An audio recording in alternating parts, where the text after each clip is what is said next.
ভারতবর্ষ তো অনেক কিছুই এক্সপোর্ট করে, কিন্তু আপনি হয়তো জানলে অবাক হবেন ভারতবর্ষ এই হিউম্যান হেয়ারের অন্যতম মেজর গ্লোবাল এক্সপোর্টার।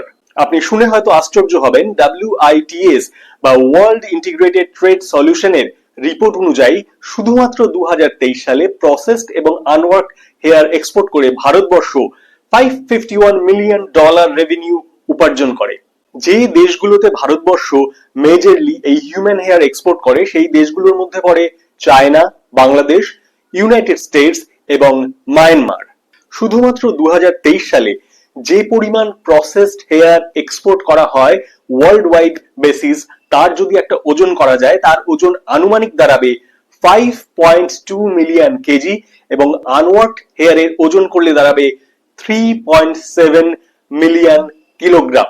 এত মাত্রায় হিউম্যান হেয়ার কালেক্ট হয় মেজরলি হিন্দু টেম্পল গুলো থেকে, যেখানে পুণ্যার্থীরা পুণ্যের জন্য চুল দান করে এবং ইন্ডিয়ান স্যালন গুলো থেকেও এই চুল কিন্তু বহু মাত্রায় কালেক্ট করা হয়।